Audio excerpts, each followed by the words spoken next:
Selon toi, quels sont les défis majeurs qu'on rencontre quand on souhaite investir en Afrique? Bon, le défi est tout si je me positionne. Parce que nous,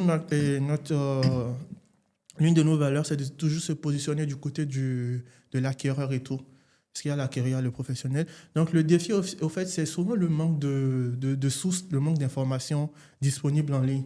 Parce qu'on va pas, par exemple, si je ne me trompe pas, c'est 6000 kilomètres entre la France et le Bénin. En tout cas, c'est quand même beaucoup de kilomètres. Donc, pour une quelconque raison, je ne vais pas me lever du jour au lendemain et dire, bon, je rentre là-bas, je m'informe et tout, je reviens. Donc, il faut déjà avoir les bons contacts. Ce qui est souvent difficile, parce que même les vrais professionnels n'ont pas souvent ce réflexe d'être répertoriés en ligne. Oui.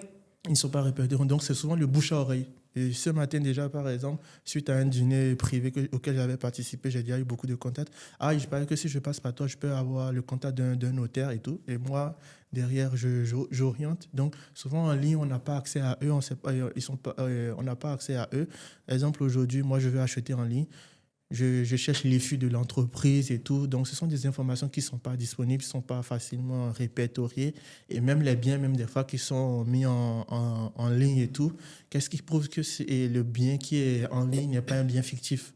D'où le fait des fois et tout, quand on prend les informations, il y a une manière, il y a des informations. C'est pas parce que je vois le bien en ligne qu'il existe vraiment. Il y a beaucoup de cas d'arnaque. D'où le fait d'être, par exemple, accompagné d'un notaire qui va mandater des gens peut-être sur le terrain en fonction de votre projet. C'est lui qui vous donnera certains retours. Ah oui, ça c'est bon, ça c'est pas bon et tout.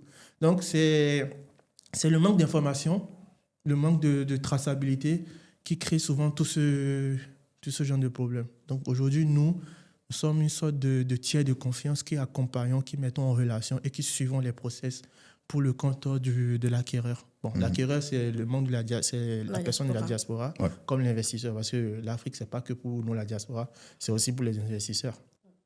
Et ce manque d'information, pour quelle raison est-ce qu'il y a un tel manque d'information? Parce que quand on veut trouver des professionnels, par exemple ici, en France, pour construire sa maison, comme tu l'as dit, on va tout simplement sur une plateforme, sur un site internet. Et là, on a une panoplie de professionnels qui te sont présentés, que tu peux justement choisir, contacter assez rapidement pour commencer ton projet immobilier. Mais dès qu'on se tourne vers l'Afrique, on se rend vraiment compte qu'il y a, comme tu l'as dit, ce manque d'informations, ce manque de visibilité aussi surtout. Pour quelle raison est-ce qu'il y a un tel manque de visibilité? Est-ce que c'est... La plupart des professionnels ne souhaitent pas tout simplement avoir une visibilité en ligne ou ne savent pas forcément comment, parce qu'ils sont là. Il y a des professionnels sur place, mais pour quelles raisons est-ce qu'ils ne sont pas visibles? Il y a beaucoup de facteurs, je ne pourrais pas tout citer aujourd'hui, mais il y a beaucoup de facteurs parce que tout se joue en fonction de l'offre et de la demande. Si les populations sont souvent habituées à passer du bouche à oreille pour avoir ce qu'ils veulent, ils vont pas perdre le temps pour aller pour dire je vais en ligne pour chercher. Là, c'est une question de mentalité du coup. Là, on parle de la mentalité maintenant. Il y a cette question de la mentalité. Il y a cette question de la mentalité. Pas plus tard qu'il y a quelques années, qui avait le réflexe de dire je vais chercher mon taxi en ligne. Uber a dû batailler pour se positionner sur ce segment. Absolument. Les Airbnb aussi. Et si moi, j'ai démarré les Airbnb en 2019, par exemple. Mais combien de personnes avaient le réflexe de se dire... Il y avait Booking, mais le système Airbnb n'était pas encore en place. Donc, combien de personnes avaient souvent le réflexe de dire, bon, moi, je vais aller sur Booking pour chercher un nouvel. Donc, les populations, les professionnels évoluent en fonction des réalités du terrain. Aujourd'hui, il y a certains professionnels qui font l'effort de se positionner en ligne. Mais l'outil digital qui va le gérer n'ont pas souvent ce temps. Et l'équipe qui va gérer cela. Aujourd'hui, on parle de TikTok, on parle de TikTok, on parle de Facebook, on parle de LinkedIn. Ce sont souvent des gens qui n'ont pas l'équipe pour les accompagner à se positionner sur ce genre de marché. Et moi, je partirai aussi sur le fait qu'il n'y a pas souvent de concurrence. Quand ils seront concurrencés, ils vont se rendre compte qu'aujourd'hui, il faut beaucoup communiquer. C'est par exemple le cas du Bénin. Si vous avez entendu parler du cas du Bénin, vous avez quitté la Belgique pour venir en France pour qu'on parle du Bénin, c'est parce que le Bénin a beaucoup communiqué. Aujourd'hui, sans communication, il n'y a pas de... si on ne te voit, c'est ça que je voulais dire. Si on ne te voit pas, on ne te consomme pas. Donc, est-ce qu'ils ont déjà intériorisé cela? Est-ce que les locaux aussi les amènent à partir sur ce genre de segment? Et maintenant, c'est souvent nous, les gens de la diaspora aussi, qui devons lutter et batailler pour les amener à se positionner sur ce genre de segment. Moi, je dirais même que c'est un marché qu'il faut aussi essayer de prendre. Et moi, par exemple, je suis en train de négocier déjà avec les professionnels locaux avec lesquels je discute et tout. Le minimum, au moins, c'est peut-être d'avoir une page Facebook ou bien une page LinkedIn. Et à travers les podcasts maintenant qu'on va essayer de faire, eux aussi, ils repositionnent ça. Parce que c'est bon pour eux comme c'est bon pour nous. Absolument. Mais bon, il faudrait qu'on les force aussi à venir sur ce genre de segment. Et s'ils ne veulent pas, on va les pousser à venir sur ce genre de segment. Maintenant, s'ils ne veulent pas prendre ce marché, nous, on est là pour le prendre. Hein. Exactement. Et en plus, je pense que la demande est là parce que quand on regarde la diaspora est connectée. Voilà. Donc, la diaspora, elle est informée via les réseaux sociaux. Voilà. Donc, il y a un marché immense, justement, à saisir. Et justement, ce sont ces personnes-là qui sont à la recherche de sécurité, de sûreté pour pouvoir investir sur le continent. Là, on parle d'immobilier, mais peu importe le style ou le type d'investissement ou de business, ça passe toujours par le fait de se renseigner et de trouver des personnes de confiance. Et les personnes de la diaspora, de manière générale, on a quand même cette mentalité de faire des recherches au préalable. Et donc, si on a cette visibilité sur les professionnels qu'il y a sur place, mais c'est incroyable.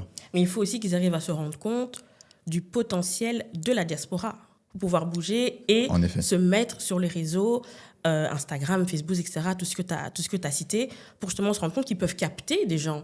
Si le bouche à oreille fonctionne sur place, nickel, ça, on peut ne pas vouloir le changer, mais se dire qu'il y a des gens qui sont plus loin, qui sont intéressés par ce que cette personne fait, et que pour les capter, arriver à les capter, voilà, il faut peut-être se mettre sur d'autres formes de communication pour les avoir, quoi. Oui, effectivement. Aujourd'hui, par exemple,